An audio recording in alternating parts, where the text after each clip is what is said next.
Now come to our today's topic. You call that topic as pleiotropy. Come to a topic called pleiotropy. This term called pleiotropy is also called as a type of interaction. It is also called as pleiotropism. इसको और क्या नाम दिया गया है? Pleiotropism. P-L-E-I-O-T-R-O-P-I-S-M. Pleiotropism. A very important topic. बहुत important topic है, थोड़ा डिफिकल्ट है टू अंडरस्टैंड. ठीक है, थोड़ा ध्यानपूर्वक समझिएगा. What do you mean by pleiotropy and what do you mean by pleiotropism? It is caused by a gene. ये होता है एक बीमारी एक जीन से, और उस जीन को बोला गया है pleiotropic gene. It is caused by one gene and we called that gene as pleiotropic gene. ये डिसीज जो है एक इंटरेक्शन है and we call that interaction as intragenic interaction, and that intragenic interaction is caused by one gene and we call that gene as pleiotropic gene. Now what do you mean by this term called pleiotropism? When you observe a single gene, अभी तक आपने देखे थे Mendel के द्वारा एक gene एक character को कंट्रोल करता था. एक सिंगल जीन या एक पेयर ऑफ अलील एक कैरेक्टर को कंट्रोल करता था, वो मेंडल ने बताया. बट यहां पर आप देखोगे बॉडी में कुछ कैरेक्टर्स ऐसे हैं जो एक से ज्यादा जीन एक जीन जो है दो से ज्यादा कैरेक्टर को कंट्रोल कर रहा है. When a single gene control two or more different character, then that gene is called pleiotropic gene. A single gene, if it control 2 or 3 character at a time, एक सिंगल जीन जो है एक दो या दो से तीन कैरेक्टर को अगर कंट्रोल करता है तो उस समय उस जीन को नाम दिया जाएगा प्लियोट्रोपिक जीन. उस समय उस जीन को क्या बोलोगे? Pleiotropic gene. And this pleiotropic gene is best studied when you observe a disease called sickle cell anemia. और एक डिसीज देखने को मिलेगा and you call that disease as sickle cell anemia. It is best observed in a disease called sickle cell anemia. ये disease क्या है? Sickle cell anaemia एक ऐसी डिसीज है, जेनेटिक डिसीज है. पॉइंट म्यूटेशन के द्वारा ये डिसीज ट्रांसफर होती है, जिसमें हेमोग्लोबिन परसेंटेज जो है इंडिविजुअल में जो हेमोग्लोबिन परसेंटेज रहता है ऑक्सीजन कैरिंग कैपेसिटी की जो पोजीशन रखता है आरबीसी सेल्स में, रेड ब्लड कॉर्पस्कल सेल्स में, वो ऑक्सीजन डेफिशिएंसी आ जाती है. ऑक्सीजन डेफिशिएंसी आने के कारण हेमोग्लोबिन में तो चेंज आ ही गया है. ठीक है, लेकिन हेमोग्लोबिन का जो शेप है, स्फेरिकल शेप का जो हेमोग्लोबिन था, आरबीसी सेल्स जो था उसके शेप में भी चेंज आ जाएगा. And we call that shape as half moon shape. और वो शेप कैसा हो जाएगा? Half moon shape. अगर बॉडी में आरबीसी सेल्स का शेप हाफ मून शेप का हो जाता है तो उस समय उस डिसीज को बोला जाएगा सिकल सेल एनीमिया. ठीक है, जो काय के द्वारा हुआ है? एक स्पेसिफिक जीन के द्वारा हुआ है, और उस स्पेसिफिक जीन का नाम है प्लियोट्रोपिक जीन. इसका मतलब सिंगल जीन अगर दो से तीन कैरेक्टर को कंट्रोल करता है, दो से तीन डिफरेंट कैरेक्टर को डेवलप करने में हेल्प करता है, तो उस समय इस फिनोमिना को प्लियोट्रोपी बोलोगे या इस फिनोमिना को प्लियोट्रोपिज्म बोलोगे. Now when you observe the hemoglobin, ठीक है, it is best observed in sickle cell anemia, so that the disease is there. You call that disease as sickle cell anemic patient. Now, means when you observe this sickle cell anemic patient, particularly hemoglobin, the hemoglobin which are available in this patient, they carry 2 alpha chain as well as 2 beta chain. जो sickle cell patient रहता है उसके haemoglobin की अगर study किया जाए तो 2 alpha chain और 2 बीटा चेन जो है आपको उसमें मिलेगी. When you observe these 2 alpha chain and 2 beta chain, particularly when a diseased person is observed, ठीक है, जब कोई डिसीज पर्सन देखोगे तो ये जो डिसीज है ये ऑटोसोमल डिसीज है. You call this disease as autosomal disease. ठीक है, and it is caused by a recessive gene. और किसके द्वारा फैल रही है? ये एक रिसेसिव जीन के द्वारा फैलती है. ऑटोसोमल डिसीज इसका मतलब बॉडी में how many autosomes are there? Body में 44 autosomes are there and 2 sex chromosomes are there. तो 44 ऑटोसोम्स जो आप देख रहे हो, ठीक है, उसमें 6 नंबर का जो क्रोमोसोम है, 6 नंबर का जो अमीनो एसिड फॉर्म होता है, उस 6 नंबर के अमीनो एसिड में यहां पर क्या आ जाएगा? चेंज आ जाएगा. और पर्टिकुलरली काय में चेंज आएगा, बीटा चेन, हेमोग्लोबिन का जो बीटा चेन है जो 2 पॉलीपेप्टाइड चेन से बना हुआ है उसमें आपको वेरिएशन मिलेगा और उस वेरिएशन से ये डिसीज जो है आपको ऑब्जर्व करने को मिलेगी। Now when you observe this disease, it responds in such a manner that you may observe a normal person. Normal person अगर है तो उसके बॉडी में जीनोटाइप्स क्या रहेंगे?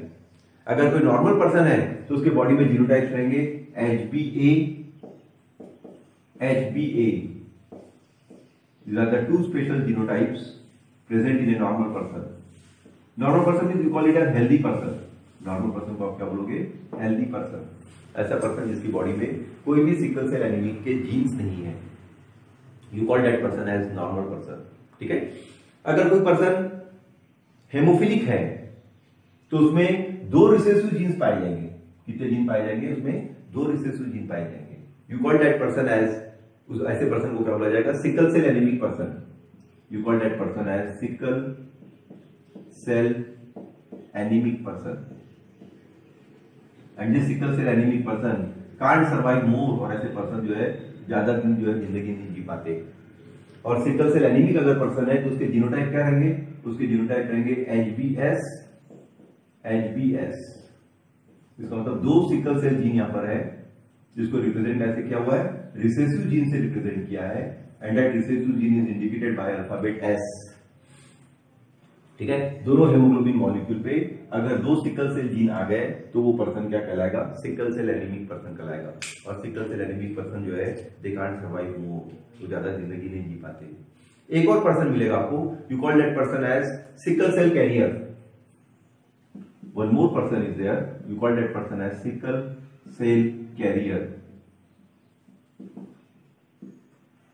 Now what do you mean sickle cell carrier? Sickle cell carrier is that carrier, is that person which carry a gene, जिसकी body में genes है लेकिन उसके बॉडी में कोई इफेक्ट्स शो नहीं कर रहा है, वो रिप्रेजेंट नहीं कर पा रहा है। इससे जब भी उस सिकल सेल कैरियर के द्वारा नया जनरेशन डेवलप होगा, उस नए जनरेशन में ये डिसीज जो है डेवलप होगा। At that time the genotypes of sickle cell carrier person is HbA, HbS। Sickle cell carrier की बॉडी में कौन से जीन्स रहेंगे? उसकी बॉडी में जीन्स रहेंगे HbA, HbS। इसका मतलब एक रिसेसिव जीन की यहां पर कमी है, एक रिसेसिव जीन की कमी है। ठीक है। Only single recessive gene is there. Sickle cell gene का, सिकल सेल एनीमिया का एक ही जीन है, इसलिए वो पर्सन क्या कहलाया? सिकल सेल कैरियर कहलाया।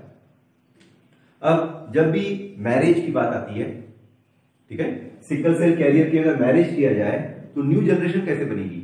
ऑफस्प्रिंग्स कैसे डेवलप होंगे? ऑफस्प्रिंग्स में वो कैरेक्टर्स कैसे पास होंगे? ठीक है, that you want to study. Mendel ने बोला था कि हमेशा कोई भी कॉन्ट्रास्टिंग कैरेक्टर को क्रॉस करो तो फर्स्ट जनरेशन जो मिलेगी, सेकंड जनरेशन जो मिलेगी, उसमें रेशो मिलेगा 1:2:1, एक रेशो मिलेगा 3:1। लेकिन यहां पर एक जीन ऐसा आ गया जिसके कारण उस पेशेंट की मौत हो जा रही है, डेथ हो जा रही है। और डेथ जो हो रही है वो प्लियोट्रोपिक जीन के द्वारा हो रही है। इसलिए डेथ जो जीन के द्वारा हो रही है उस जीन को बोला जाता है lethal gene. At that time the gene is called as lethal gene. Lethal gene एक ऐसा जीन जो हार्मफुल जीन है, ठीक है, और उस हार्मफुल जीन के कारण व्यक्ति की क्या होगी? मौत होगी। इसलिए HbS पर्सन जो है यहां पर क्या हो गया? उस बेबी की डेथ हो गई। कैसे डेथ होती है? ठीक है, कौन सा अमीनो एसिड यहां पर बदल गया है, चेंज हो गया है, that you have to study. When you observe a person having hemoglobin in beta chain, beta chain में जो हेमोग्लोबिन मॉलिक्यूल है उसमें जो अमीनो एसिड्स डेवलप हुए हैं, उस अमीनो एसिड्स में यहां पर क्या होता है? जो 6 पोजीशन पर ग्लूटामीन है वो ग्लूटामीन बदल जाता है वैलिन में। 6 पोजीशन पर जो ग्लूटामीन अवेलेबल है, ए टाइप ऑफ अमीनो एसिड, ठीक है, it now get convert into valine. Particularly when you observe A time observe करना पड़ेगा आपको, जब आप हेमोग्लोबिन में 2 बीटा चेन की जब आप स्टडी कर रहे हो तो उसमें बदलाव आ गया है, ये एबनॉर्मल बन गया है। और उस एबनॉर्मलिटी के कारण ये डिसीज जो है स्प्रेड होता है from one person to another person. It is best studied when you observe one parent. इसकी बेस्ट स्टडी करने के लिए आपको एक पैरेंट स्टडी करना पड़ेगा। Take one parent, name of that parent is a sickle cell carrier. एक parent है जो सिकल सेल कैरियर है, इसका मतलब इसकी बॉडी में जीन्स है, लेकिन वो जो रिसेसिव जीन है वो सिंगल ही है. If it marries with again a sickle cell carrier person, if it marries with again a sickle cell carrier person, you may call one person as male and one person as female. ठीक है, तो ये parent हो गया. Parent हो गया इसका मतलब ये फिनोटाइप हो गया पैरेंट के, represent the phenotypes. Then represent their genetic character of sickle cell carrier both at a time. You want to write genotypes, उस समय आपको क्या लिखना पड़ेगा, इसके जीनोटाइप लिखना पड़ेगा. सिकल सेल कैरियर है तो सिकल सेल कैरियर के जीनोटाइप क्या रहेंगे, दोनों. ये sorry this is sickle cell carrier. One will carry haemoglobin A and one is called haemoglobin S. तो here you write haemoglobin A and haemoglobin S. These genotypes are the genotypes of sickle cell carrier. Same genotypes are present here in male individual, HbA and HbS. Means both the parent, when you observe both the parent they are heterozygote. दोनों parent जो क्या है, heterozygote है. These parents they are heterozygote because both the parent will carry both the gene. They differ. एक gene A है haemoglobin का और एक जीन जो है हेमोग्लोबिन में S है, इसलिए ये दोनों पैरेंट क्या हो गए, हेटेरोजाइगोट हो गए. दोनों पैरेंट जो है क्या हो गए, हेटेरोजाइगोट हो गए. Now how this parent, the duty of these parents is to form offspring. अभी ड्यूटी है पेरेंट्स की, वो क्या करेंगे, ऑफस्प्रिंग बनाएंगे. For development of offspring, the parent need male gamete and female gamete. Suppose the female gametes here they are HbA and HbS. दो female gamete develop हो गए. यहां जो मेल गमीट डेवलप होगा, that male gamete becomes HbA and HbS. यहां पर देखिए दो मेल गमीट आ गए, यहां दो फीमेल गमीट आ गए. Now one of the male gamete fuse with female gamete. अब एक मेल गमीट जो है फीमेल गमीट से क्या होगा, फ्यूज होगा. Now please see here.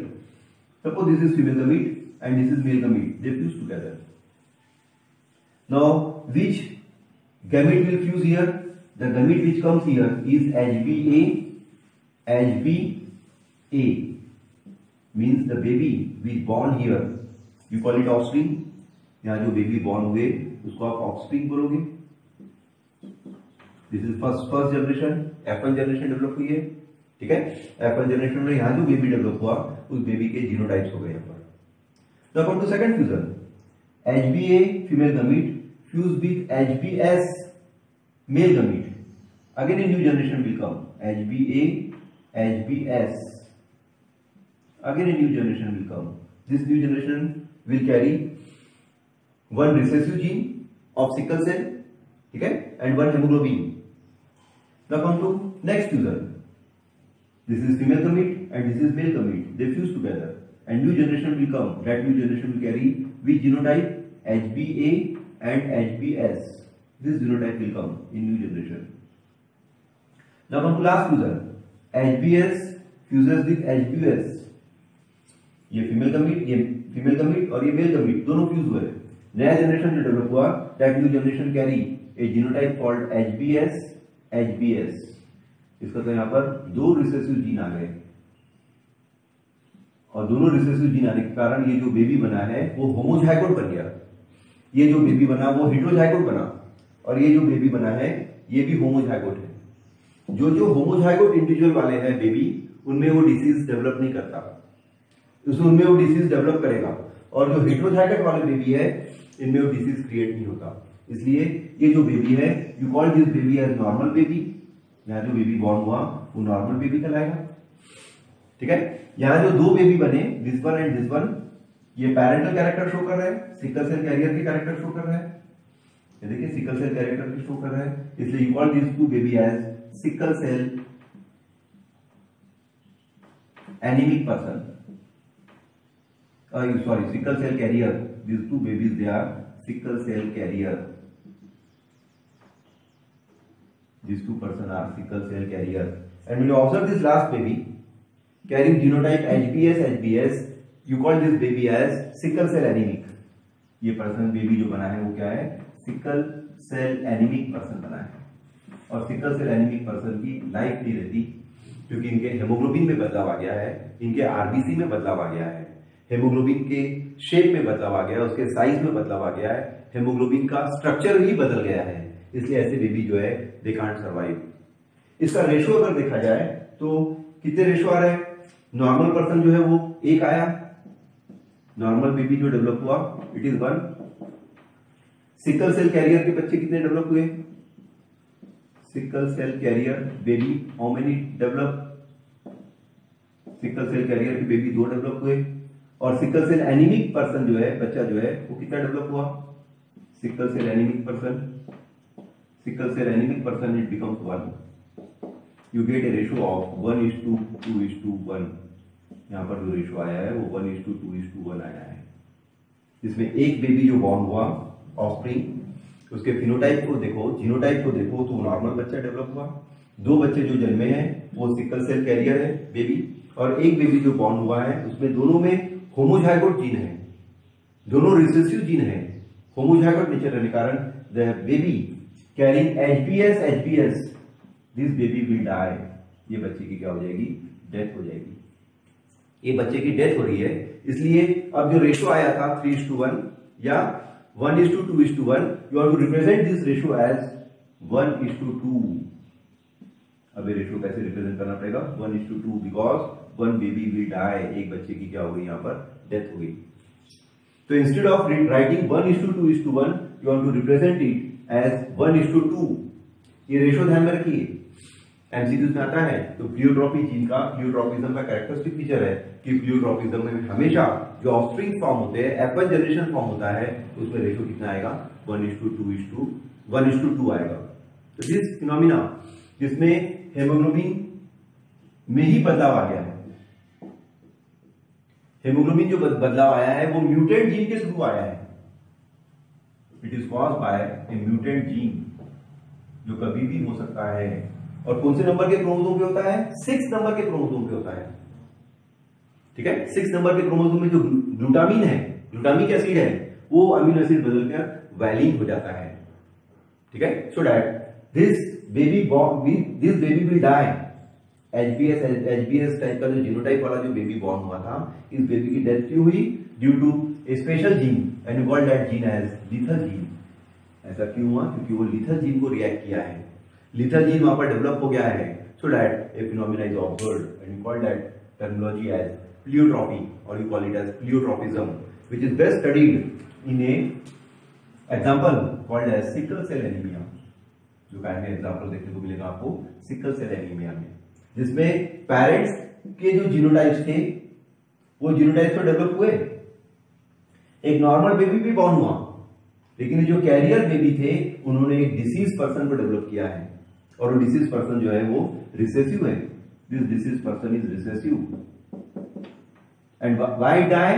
Due to homozygote nature it will die. ये होमोजाइगोट नेचर के जीन्स थे, इसलिए बच्चे की यहां पर क्या हो गई है? डेथ हो गई है। The baby can't survive. ठीक है, सो दैट द रेशो जो आया था 1:2:1, now you want to represent pleiotropic ratio as 1:2